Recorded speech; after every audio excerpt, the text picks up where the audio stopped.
Hey, everybody, welcome to episode 5 of our Common Things in Uncommon Ways series. Super excited to be coming at you. Hey, there's a method to our madness here. We're super excited to get you to start thinking differently about how life works, about how relationships work, how businesses work, how all of the things we're involved in on a regular basis, how we can look at them differently than we have been in the past. We can analyze them, find the DNA in difference.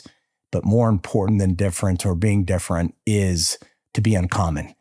And our quest continues. Our first batch of podcasts so far have been first, obviously, episode 1 was the introduction of what common things, uncommon ways, what the series is about and how to be uncommon and the virtue of that.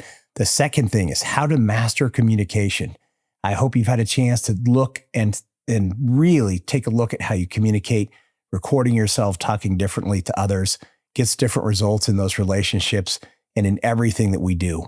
The next episode 3 was different is amazing, uncommon is better, and how to become uncommon through spotting and seeing and formulating differences that we see in ourselves and opportunities that are presented to us, and especially as we watch and model others. Lastly, our episode 4 was, are you ready to walk on water? Are you ready to stop sitting in the boat? You remember the story of Peter in the New Testament when he got out and walked on the water a few feet. Everyone else that was in the boat stayed in the boat. They didn't get out and try to walk on the water with Peter. How many times and how many ways are we sitting in a boat that we need to get out of in the way we look at and pursue life? Today's episode number 5, I'm really excited, is going to be called The Majesty of Chaos. Yes, you heard that correctly. The majesty of chaos. There is virtue, there is opportunity, there is growth, there is ingenuity, and there is opportunity in chaos. And I want to share with you a couple of really impactful stories that happened to me.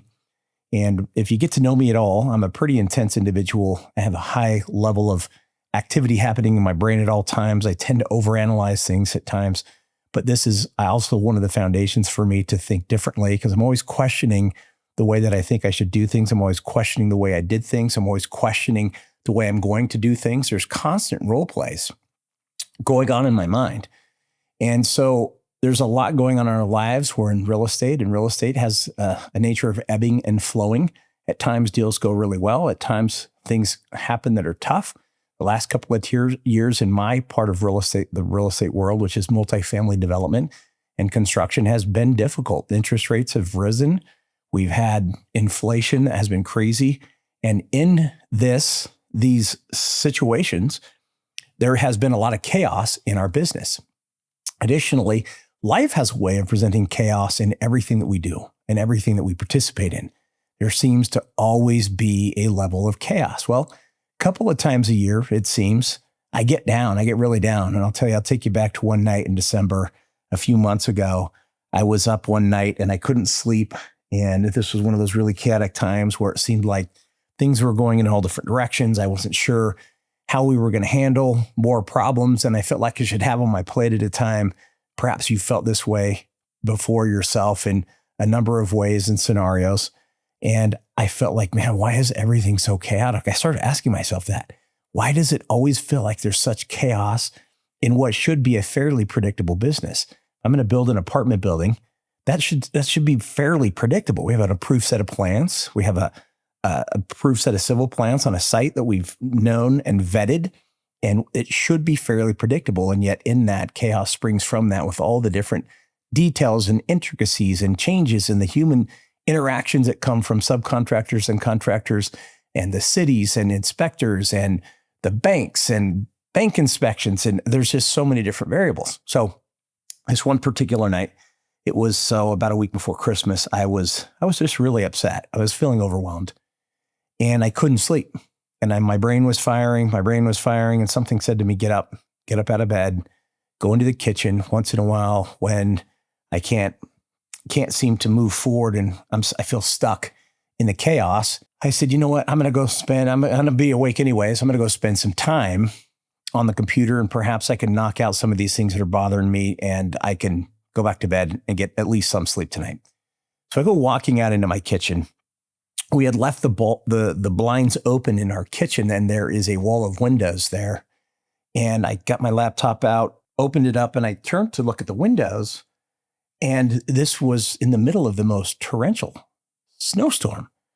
There was snow everywhere, and it was coming down in such a chaotic way that I'm like, oh my gosh, I haven't seen this much snow. This is an intense and crazy snowstorm.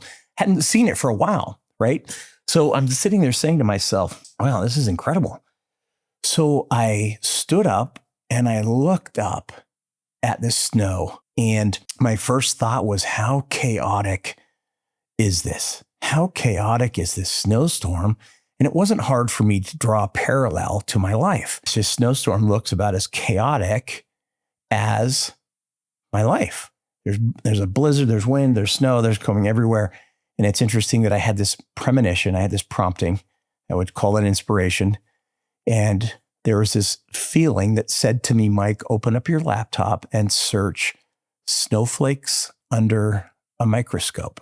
So dutifully, when I feel promptings, that's one thing I challenge you to do. When you feel prompted to do something, stop what you're doing and do it. Following promptings, following inspiration is a muscle. Stop what you're doing and do it. I sat down immediately, opened up my laptop, searched snowflakes under a microscope. This is one of the things I'm going to challenge you to do sometime today in your own life. Search snowflakes under a microscope. And I went to images and I just started clicking one through the other. And I couldn't believe how beautiful they were. I couldn't believe how different they were and how disparate each of the snowflakes were one from the next.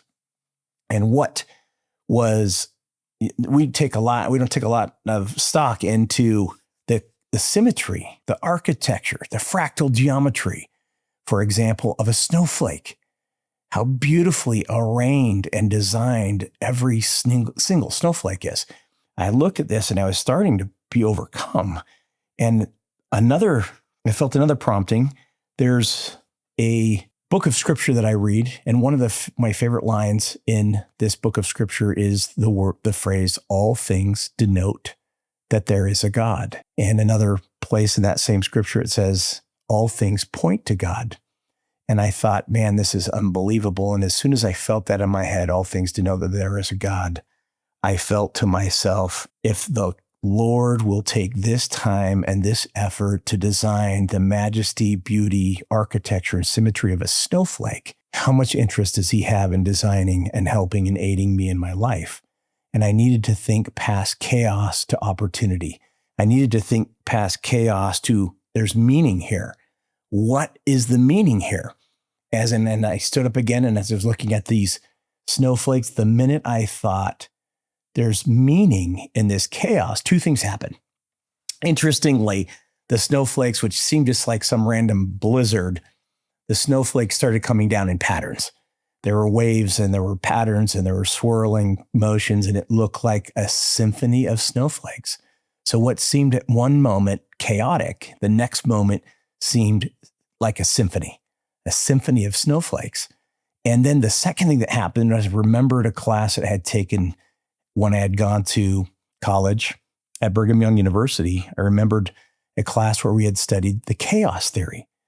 And something prompted me, Mike, pull up the chaos theory and read the chaos theory. And I hadn't remember the tenets of that. It had been, almost 3 decades since I'd been to class. And I immediately hopped out of the snowflake pictures, opened another tab and started reading the chaos theory. And it turns out the chaos theory that chaos isn't very chaotic at all, unless we're willing to look past the chaos. So today, if we're going to be uncommon, and if we want to be different, it's common to go through life. It's common to get overwhelmed. It's common to have problems in relationships and business. It's common to have difficulties in areas, and it's common for often or sometimes in our lives for those things to stack in a way that it feels overwhelming. That's common.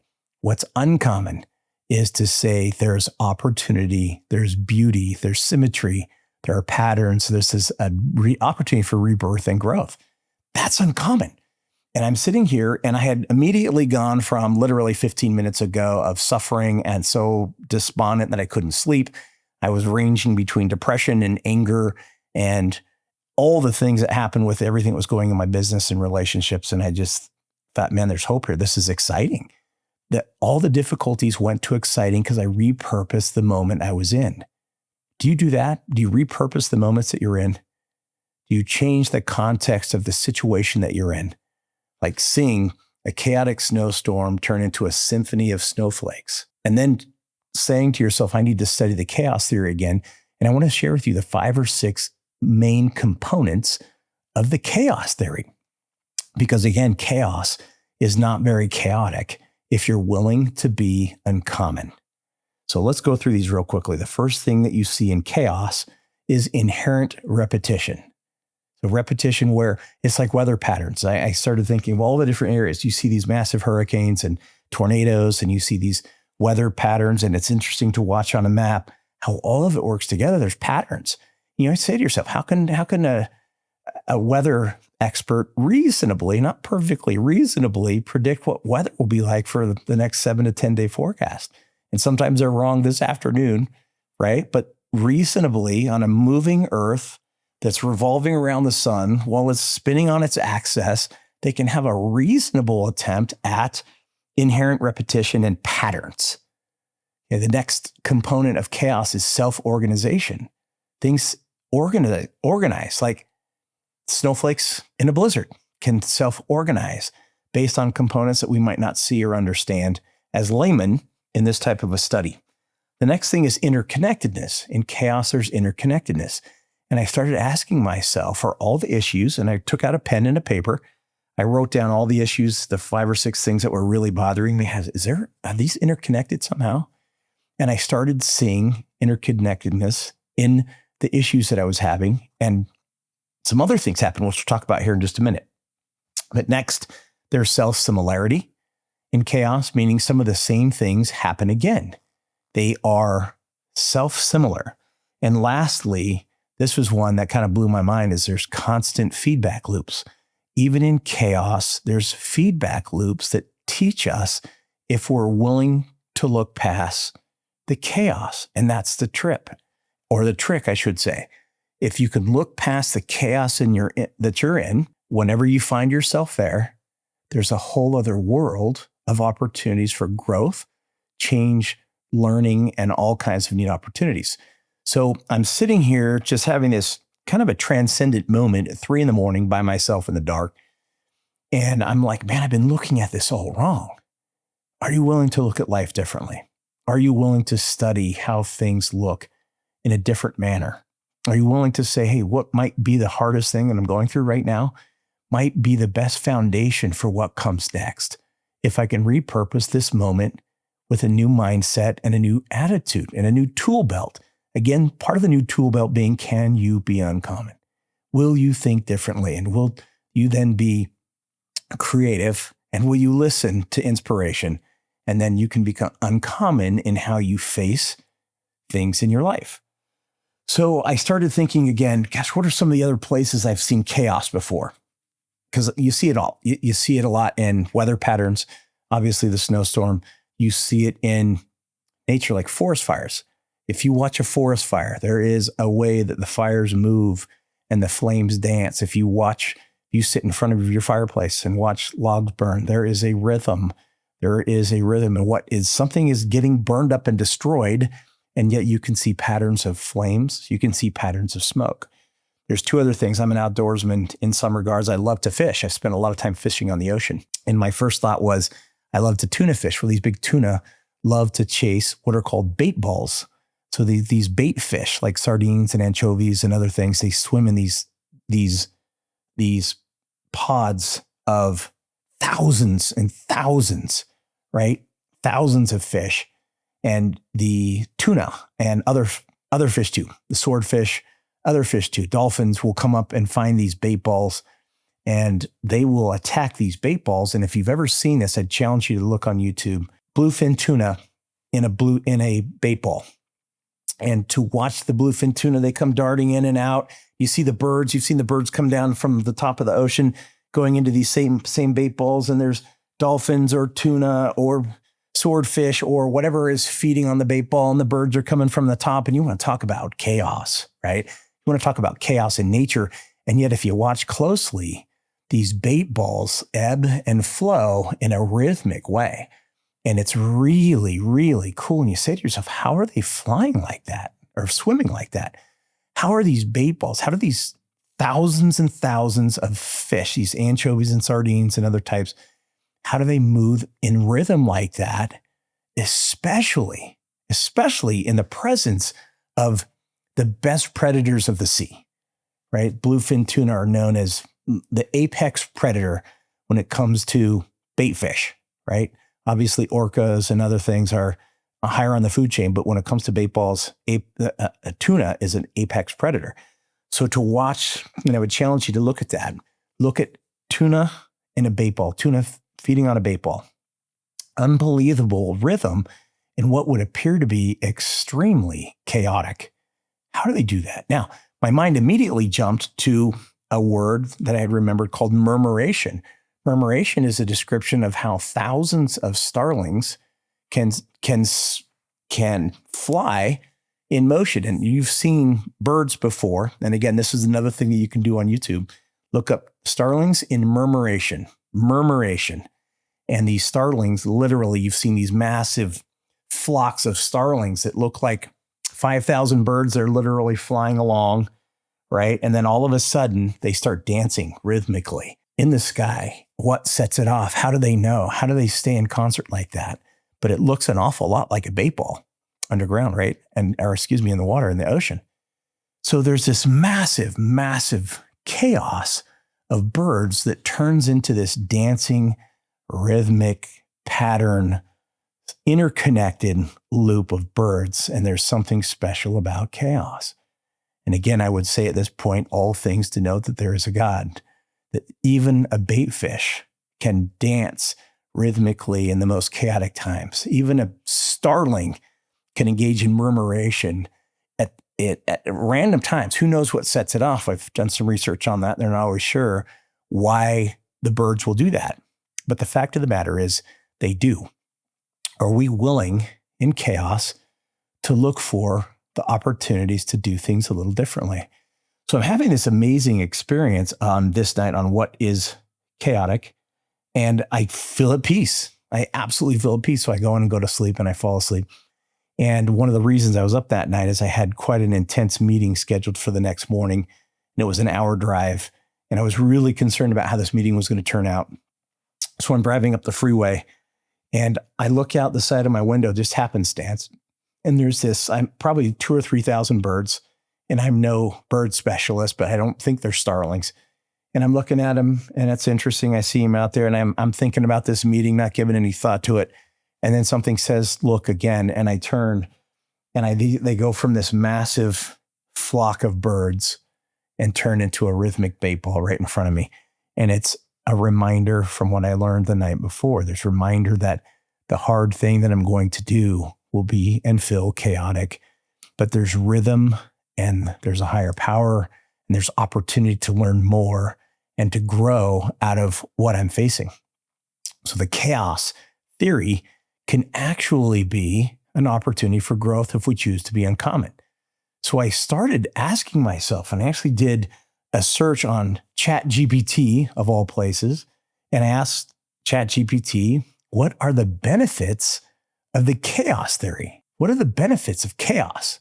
What are the positive things in chaos? Now, the list that I read to you was pretty strong, right? To see patterns where they don't exist, to spot things, to learn, to grow. And I'll tell you what, I was really, really impressed. And I have started to study and put these things in motion as I face difficult and what feels like chaotic experiences in my life. So I wanted to share with you some of the things that I have seen and felt, and some of the things that ChatGPT of all places produced. And you want to talk about AI being chaotic. There's a story with that too somewhere, I'm sure. But I wanted to share with you some of the results that I got in this search. So the first one was that I searched in positive aspects of chaos, positive aspects of the chaos theory. And the first one that came up was creativity. And the message was chaos can fuel originality. In chaos, we often feel like structure, foundation, rigid rules, those things disappear. And you're looking out your window at a crazy snowstorm and you're not thinking in your head, there's a bunch of rules here. So when there's chaos in your life, you can say, hey, I'm going to throw out the way I'm doing things and I'm going to think different. I'm going to think in uncommon ways. I'm going to think differently. I'm going to be uncommon. And so the lack of structure that chaos seems to bring can be a breeding ground for creativity. Isn't that interesting? The lack of structure can be a breeding ground or an opportunity for creativity. The next thing you find, and the next thing that I studied was there's no rigid systems. There's no real system or structure to chaos that I had seen in my life. Now, it was interesting as I've studied when my life gets chaotic since then, there is a rigid structure. There's interconnectedness and there's patterns to the chaos, which is telling because if we can deal with chaotic events and circumstances and relationships and projects before they become chaotic, we could really operate differently in our lives. We can, instead of giving so much energy to difficulty and occasionally depression and disharmony, we can focus on the lack of structure and be creative. I mean, think about repurposing what life is handing you. Think about saying, hey, life has handed me certain things in the past and I haven't used them as a tool or a weapon. I've responded to them. I've been reactive instead of being proactive. So the next time chaos starts poking its head, I hope you remember this and you start saying, how can I be proactive in chaos instead of reactive in chaos? So the next thing is the no rigid systems. There doesn't seem to be rigid systems and structures in place until you get a little deeper, right? And then there's rigid systems and there's the systems in place.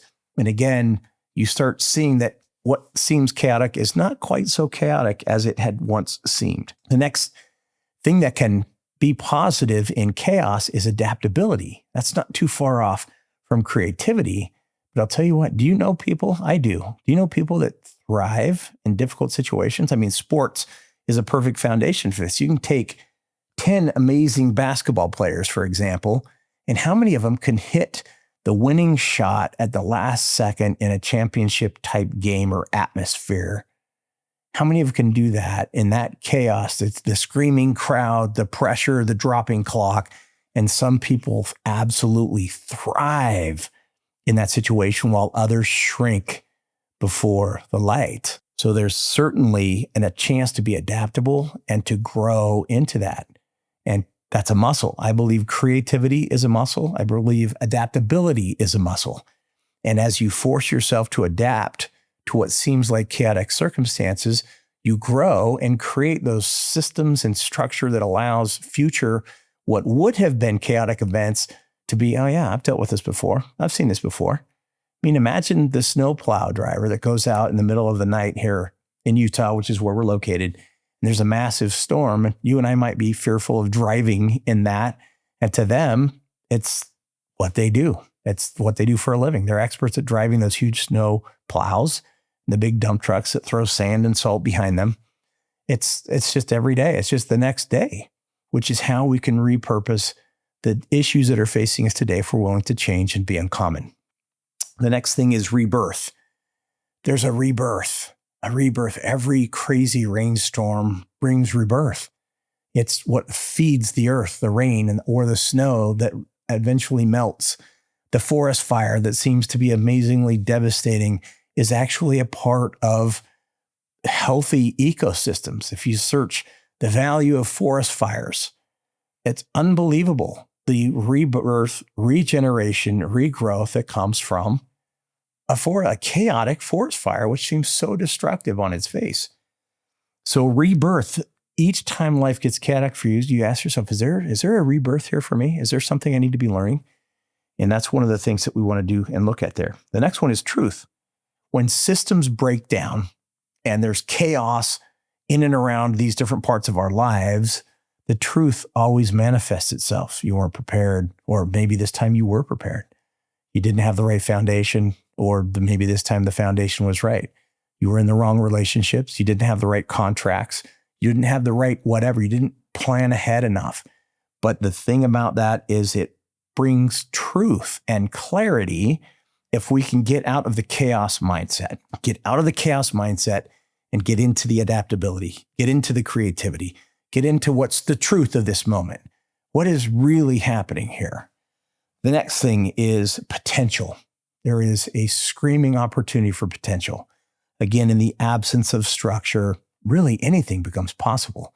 And what may have seemed like structure that was benefiting you and protecting you oftentimes can be a cage. Let me say that again. The structure and the systems and the way you think can often be a cage for you, for your future growth. One of my favorite sayings that I like to tell people that I coach is your talents, your systems, your experiences, your wisdom, your skill set has gotten you to where you are. Congratulations. But those same things are often the ceiling keeping you from additional growth. So the reason that you got to where you are can also often be the reason or the precursor for the lack of future growth, because you're unwilling to adapt. You're unwilling to look at structure as a way of learning until we create a new operating system for whatever part of our lives we want to grow in. So much opportunity here with the absence of structure. And again, how unbelievable is that to say what once was chaotic and crazy and stressful and demanding? And I'm not saying it's fun to go through this, but now when you face what feels like chaos and your mindset and your tool belt says, "Ooh, interesting. We're going to have a chaotic event here. Oh, things are getting a little crazy. What am I going to learn? How am I going to grow? I'm going to take notes this time. I'm going to really pray about this. I'm going to talk through this. What am I going to learn? How am I going to grow? What am I going to prove? What am I going to change? Everything's on the table. What am I going to change?" Chaos. As common things to have tough situations and times in life. Uncommon ways is to say, this is delicious. This is an opportunity. This is a learning experience. I'm going to grow out of whatever this is. I'm going to grow and explode forward and be a better version of myself. And I can't wait.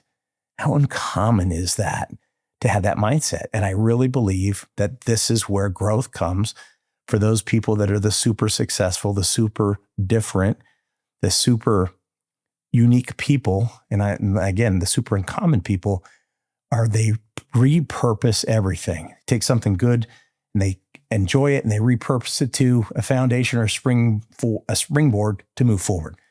Something bad comes along, they can sit there and blame, they can fret, they can depress, they can get knocked down, or they can repurpose it and say, "Hey, this is delicious. How am I going to grow out of this? What am I going to change? How am I going to improve?" This is the father of ingenuity, was difficulty for many, many, many successful people.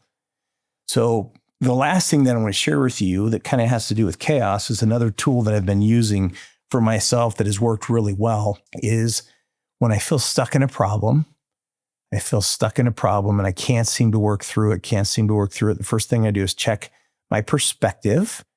Am I looking at this from a reactive position or am I looking at this from a proactive position?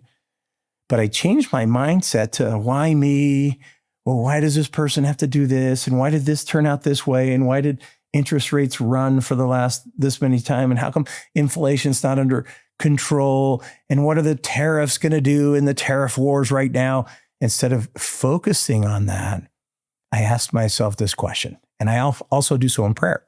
I'm not afraid to admit that. What am I supposed to learn? The next time you're stuck, stop feeling sorry for yourself. Stop blaming. Stop pointing fingers. Stop getting depressed. Get down on your knees or talk to trusted friends and advisors and say, what am I supposed to learn? The answer to problems is there's all these things that come from chaos, all these hallmarks, and chaos can be a beautiful thing. So just a thought for you to change. All these things are common, right? It's common to go through all these. What's uncommon is how we repurpose it. What's uncommon is how we see it. What's uncommon is how we proactively move out of it. That's uncommon. Very, very cool. Now, trying to end each of the podcasts, I'm going to get better at this with the one thing. We call this the one thing. And really what that is an assignment. I'm going to give you a few of them this time. But the one thing, the thing that I want you to do today, I've mentioned a couple of them already, is I want you to Google or whatever platform you use, snowflakes under a microscope and click images.